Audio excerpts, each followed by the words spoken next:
Salut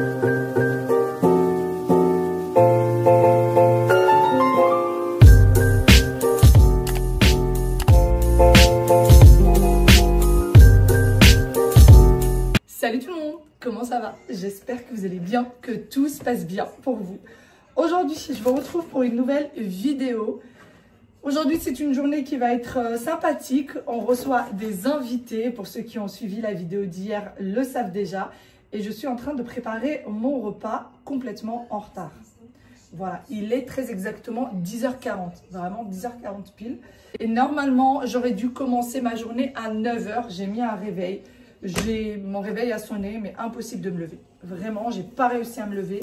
Je n'ai quasiment pas dormi de la nuit. D'ailleurs, j'aimerais bien avoir votre expérience. Je vous parlais en même temps, je suis en train de couper mon poulet. J'aimerais bien avoir votre retour d'expérience. On a des voisins qui ont un chien et le chien aboie toute la nuit. Et c'est les voisins collés à nous, c'est-à-dire qu'il n'y a pas 2-3 maisons. Non, on est vraiment collés l'un à l'autre. Et notre fenêtre et celle de Wael sont quasiment collées aux voisins. Donc on entend le chien qui aboie toute la nuit. Dès que quelqu'un passe, en fait, il aboie. C'est simple. Bah, je ne me vois pas aller leur dire faites taire votre chien parce que c'est juste pas possible. Enfin, ils ne peuvent pas faire taire le chien. Eux laissent leur chien en extérieur. Vous savez, c'est un chien de garde, donc ils le laissent en extérieur toute la nuit. Ils le rentrent pas. Mais franchement, nous, on a du mal à dormir, vraiment. Et encore là, c'est l'hiver. Il aboie pas autant que l'été, parce que l'été, il y a vraiment beaucoup de passages vers chez nous. Forcément, les gens rentrent tard, se lèvent plus tôt que l'hiver. Mais c'est très compliqué. Est-ce que vous vivez ça? Est-ce que vous avez un chien? Et du coup, comment est-ce que vous faites? Je ne parle pas pour les gens qui font rentrer leur chien à l'intérieur. Non, pour les gens qui laissent leur chien à l'extérieur. Parce qu'eux laissent leur chien à l'extérieur. On n'a jamais fait de remarques. Hein, parce que je ne vois même pas ce que je peux leur faire comme remarque. Ils ne vont pas pouvoir faire taire leur chien. Je sais qu'ils ne le feront pas rentrer parce que c'est un chien. Ils l'ont pris comme chien de garde. Clairement, c'est ça. Enfin, ils nous l'ont déjà dit hein, il y a quelques temps de ça. Et du coup, bah, le problème, c'est que ce chien ne laisse pas dormir grand monde. Voilà, c'est compliqué. C'est franchement très compliqué. Mais bon, là, la nuit d'hier, tout le monde s'est réveillé. Wael s'est réveillé dans la nuit parce qu'il y avait trop de bruit. Nous, on s'est réveillés. Voilà, c'est compliqué. Mais même quand je me suis réveillée, bah, il y avait le chien, il aboyait encore. Bah oui, chérie, mais tu sais, le chien, on ne peut pas lui interdire d'aboyer. C'est comme ça. Oui. Donc voilà, j'aimerais bien avoir vos retours d'expérience. Dites-moi ce que vous vivez. Est-ce que vous vivez la même chose? Et si oui, bah, comment ça se passe? Nous, ça fait maintenant quasiment 2 ans. Ouais, bah là, ça va faire 2 ans. C'est comme ça. Il aboie, on n'a jamais rien dit parce que je vois même pas. Je me dis même si je vais me plaindre, eh ben, qu'est-ce qu'ils vont faire? Rien, en fait. Il va rien se passer, ça va juste faire des conflits de voisinage. Et franchement, j'ai pas envie. Pas envie. Des conflits de voisinage, non merci. Voilà. Bon allez, je continue à couper mon poulet. Je suis vraiment pas une pro du coupage de poulet, donc je fais ça comme ça vient. J'ai pris un poulet fermier. J'ai pas pris un poulet fermier coupé. D'habitude, je fais très attention à ça et là, j'ai zappé total. Ah, ça va. Là, j'ai coupé en 3 morceaux. Ça va. Je n'ai plus que le dernier à couper. Voilà. D'ailleurs, pour toutes celles qui à chaque fois me disent « Mais pourquoi tu ne laves pas ton poulet avant de le ranger ?» Il ne faut jamais laver le poulet avant de devoir l'utiliser, les filles. Jamais. Sinon, ça va se remplir de bactéries. Un poulet, quand vous l'achetez, vous le mettez tel quel au réfrigérateur ou au congélateur et vous le lavez qu'au moment de l'utilisation. Et là, par contre, vous le lavez bien au moment de l'utilisation. Et du coup, c'est ce que nous, on fait. Mais on ne le lave jamais quand on l'achète et qu'on le met au congèle ou au frigo. Qu'est-ce qu'il y a, Wael? Tu veux quelque chose? Non. Ah, je pensais que tu attendais quelque chose. D'accord. Alors, je vais essayer d'éviter l'os. Il y a un os. Bah, il y a des os partout, mais pour couper le poulet, il faut essayer de dévier les os. C'est parti. Je vais commencer et j'ai besoin de 2 plats, puisque un seul ne suffira pas. Hop. Je mets vraiment à feu très doux. J'ai mis que sur 3. Je vais mettre de l'huile d'olive.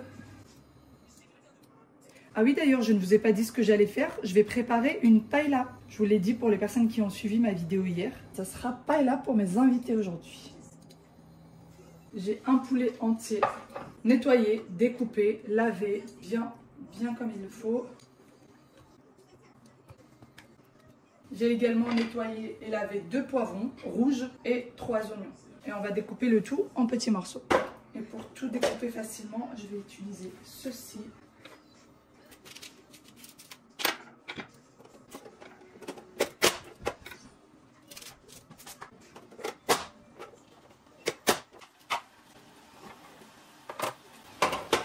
Et je vais faire pareil pour le poivron.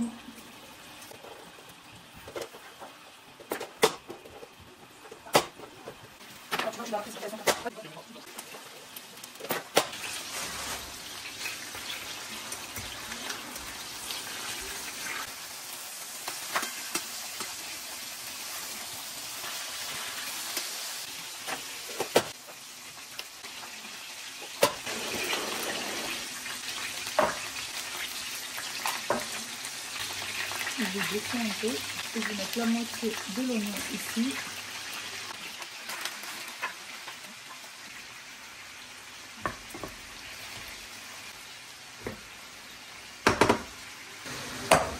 Là, je vais venir décortiquer les crevettes et je ne vais pas... Alors, je vais mettre l'assiette là pour mettre les crevettes décortiquées et je ne jette pas la peau des crevettes. Je vais la garder pour en faire un bouillon et c'est cette eau-là que je vais utiliser pour ma paella. Je déteste décortiquer des crevettes. Je trouve que ça prend un temps fou. Je ne vais pas décortiquer l'intégralité des crevettes d'ailleurs parce qu'il y en a que je vais laisser pour de la décoration.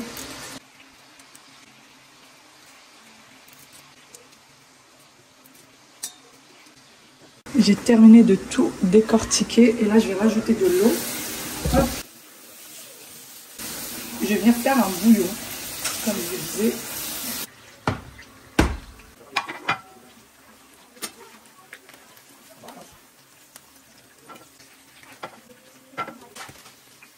Je retire le poulet puisqu'il n'a pas besoin de tant de cuisson que ça. Je viendrai le remettre plus tard.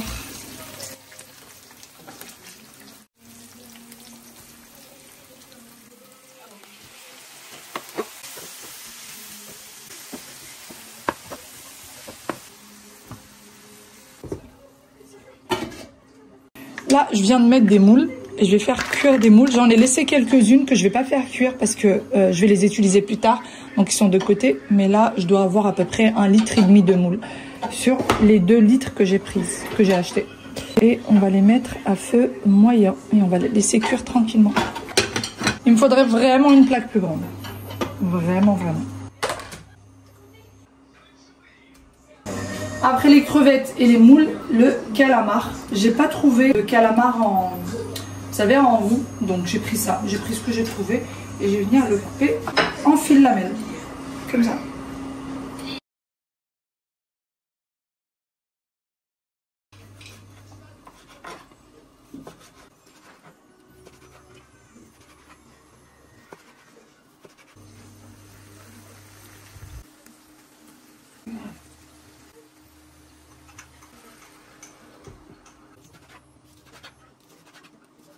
Allez, je rajoute également le calamar ici. J'essaie de faire en sorte qu'il y ait la même quantité dans l'une comme dans l'autre des poêles.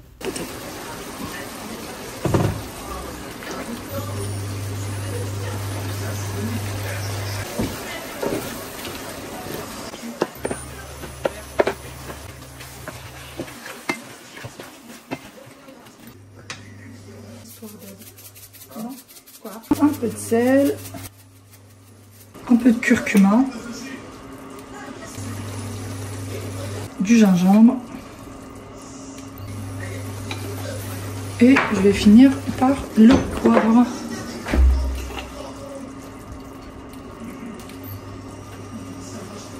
Voilà pour ce qui est des épices. Et je mets à feu doux et je vais laisser cuire le calamar tranquillement. Bien sûr, je garde un œil sur mes moules et sur mon bouillon de crevettes.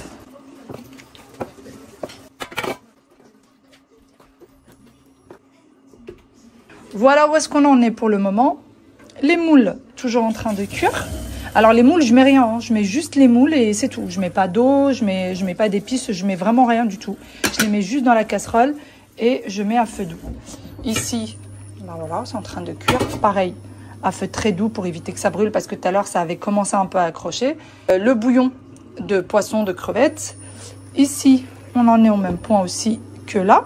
Et puis, j'ai essayé de m'organiser un peu pour éviter la pagaille. Là, j'ai des moules qui ne sont pas cuites. Celles-ci, je vais venir les mettre par-dessus plus tard et elles vont cuire tranquillement. Donc ça, c'est vraiment pour la déco et ça va pas besoin qu'elles soient cuites. Ici, pareil, des crevettes, je les laisse comme ça. Je vais juste retirer la tête un peu plus tard. Et même chose, ça va servir de décoration et je vais les utiliser aussi pour la salade. Ce qui reste, ça va être pour la salade. Les crevettes que je vais rajouter à l'intérieur de ma paella et mon poulet qui est là tranquillement. Voilà, ça avance. Et l'huile qu'il va falloir que je range. Il est 12h10 et je viens de m'asseoir pour prendre un petit déjeuner. J'ai pas pu le prendre avec les enfants et mon mari puisque je voulais absolument m'avancer sur le repas. Je voulais pas que mes invités arrivent et que le repas soit pas prêt. J'ai encore la salade à faire, le dessert à faire, mais ça c'est très très rapide. Le dessert, je vais le faire avec le Thermomix. Ça va me prendre 2 petites minutes.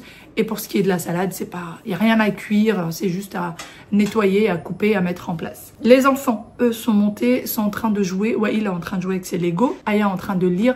Je vous l'avais dit l'autre fois, on est parti à la Fnac, on avait des bons d'achat. Et Aya a acheté toute une série de livres Stitch. Et elle aime beaucoup et c'est vrai que c'est très drôle. Donc elle les lit un peu tous les jours. En général, c'est le soir. Et hier, elle n'a pas pu, puisqu'on est rentré tard de chez Papy et Mouima. Donc elle est partie lire ce qu'elle n'a pas lu hier. Voilà tout. La paella, c'est quelque chose de très très facile à faire. Vraiment, il n'y a rien de plus simple à faire. Sauf que ça prend du temps pour nettoyer le poulet, couper le poulet, à part si vous le ramenez déjà coupé, mais vraiment bien le nettoyer, etc. Ça prend du temps. Les crevettes à décortiquer, ça prend du temps. Et nettoyer les moules, ça prend du temps. Mais sinon, tout le reste, vraiment, c'est très très facile. Il n'y a rien de compliqué. C'est une recette excellente. Voilà. Bon, je finis mon petit déjeuner. Et ensuite, je vais ranger un peu le salon, retirer les plaids qui traînent, mais sinon il n'y a vraiment rien à faire d'autre, et débarrasser la table du petit-déj et continuer mon déjeuner. Il faudrait que je me dépêche parce que mes invités vont pas tarder. Tu veux quoi? Des moules. Des moules, mais tu vas les manger dans la paella? Une seule, je te donne une seule moule. Celle-là. Ah ouais, la plus grande. La plus grande, Aya. Oh, oula. Ça va être chaud. Tiens. C'est chaud? C'est bon. C'est bon? Bon allez, on va décortiquer les moules. Ça y est, elles sont cuites. Donc j'éteins. Et il va falloir les retirer de leur coquille. Voilà, c'est ça, c'est pas une galère. Je vais prendre des petites fourchettes parce que franchement, trop chaud. C'est trop chaud. Aya? Oui? Que je te revois plus. Vous savez que ça fait au moins 2 ou 3 fois qu'elle descend. Maman, ça sent trop bon. Maman, ça sent les moules. Dis, ne reviens plus. Bon, pour les moules, hein, j'ouvre, je retire juste l'intérieur et que je mets de côté. D'ailleurs, c'est un peu bête de faire ça comme ça. Je vais prendre quelque chose pour pouvoir les mettre plus facilement à la poubelle. Voilà. Bon, ça va, les moules, ça refroidit vite. Heureusement.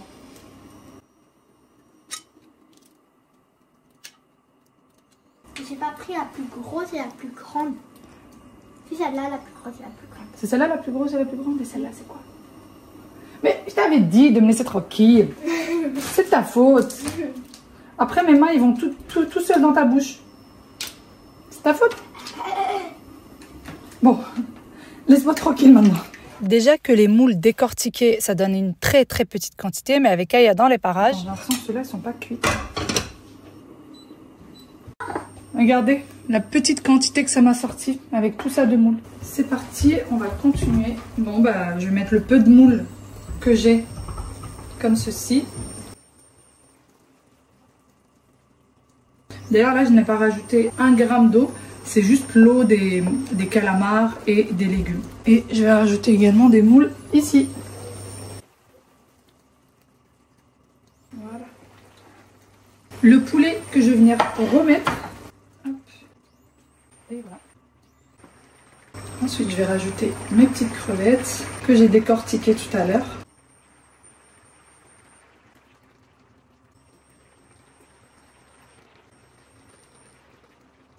J'ai pris du riz basmati. Personnellement, je ne prends pas du riz spécial paella. Je trouve qu'il n'est pas bon. Je trouve que ça devient trop pâteux, etc. Là, j'ai 2 assiettes. Celle-ci, c'est pour là et celle-ci, c'est pour là. Parce que ce plat-là est plus petit que celui-ci. Et niveau quantité, je considère qu'une poignée, c'est pour une personne. Donc, je prends le riz comme ça. Donc, pour moi, une poignée, ça équivaut à la quantité pour une personne. Voilà. Donc, je vais mettre celui-ci ici. Alors moi je retire pas l'amidon du riz au préalable. En tout cas pas pour la paella. Je le fais pour d'autres recettes mais pas pour la paella. Alors là j'avais quelques moules qui n'étaient pas cuites. C'est pour ça que j'ai laissé ça là. On va le retirer. Hop. Ça y est, les moules qui n'étaient pas cuites le sont maintenant. Les dernières petites moules rajoutées, et bien après ça, je pourrais venir mettre le bouillon. Et pour ce qui est de la sauce, et ben je vais simplement prendre là. Et je prends un chinois pour éviter tous les résidus de crevettes. Vous voyez, vous allez forcément en avoir. S'il vous reste du jus ou plutôt du bouillon, ne le jetez pas. Mettez-le au congélateur, dans des poches à glaçons, des choses comme ça.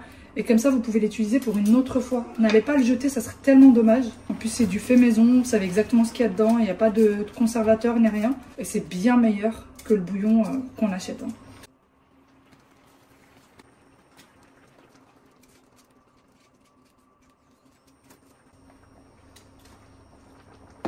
Et là, j'ai besoin des moules que j'ai laissés de côté.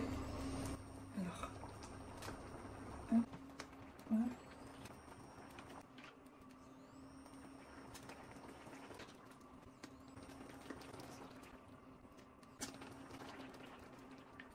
J'ai oublié quelque chose d'important dans la paella pour avoir un petit peu de couleur. C'est pas grave, on va le mettre comme ça. En général, je les mets juste avant les moules, donc peu importe, hein, même si vous les mettez à la dernière minute. Moi, ce sont des petits pois surgelés et qui cuisent vraiment très très vite. Donc, il n'y a vraiment aucun problème de les rajouter à la dernière minute.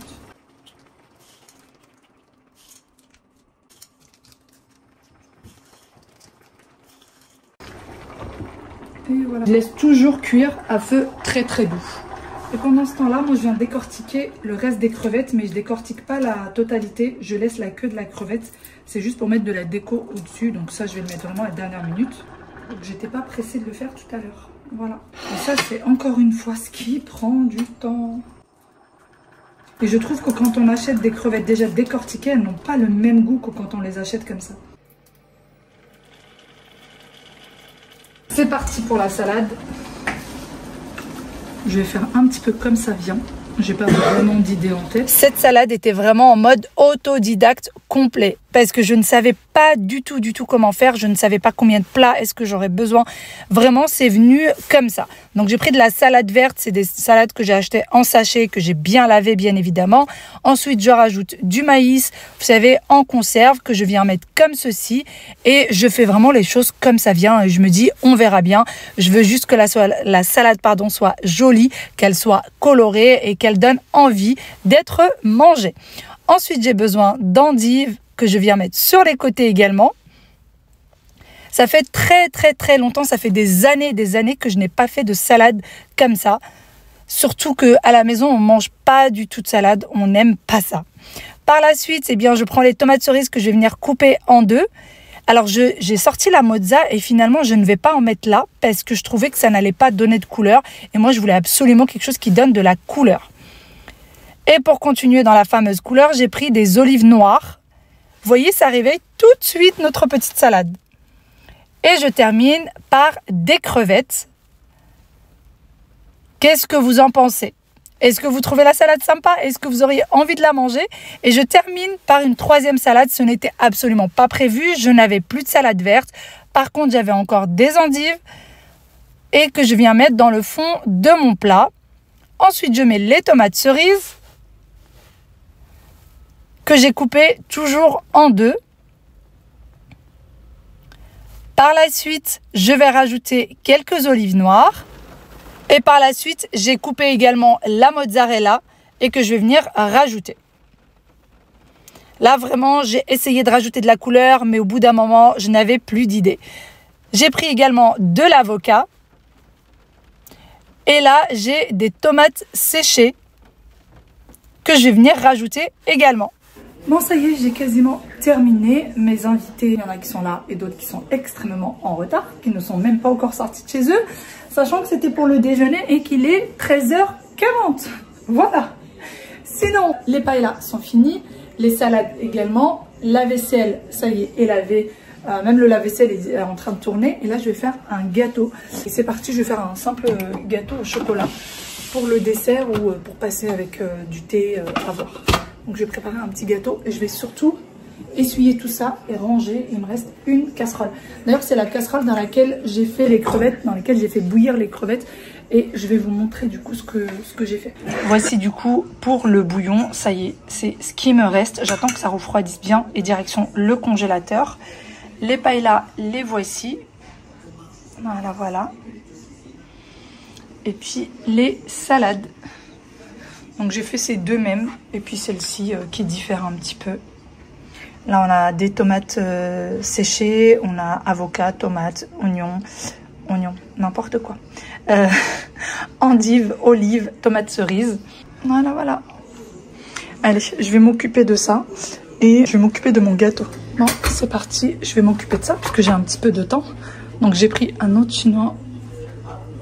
Et je vais refaire pour une ignite. Je fais passer mon bouillon une deuxième fois dans un chinois pour être sûr qu'il n'y ait pas de résidus.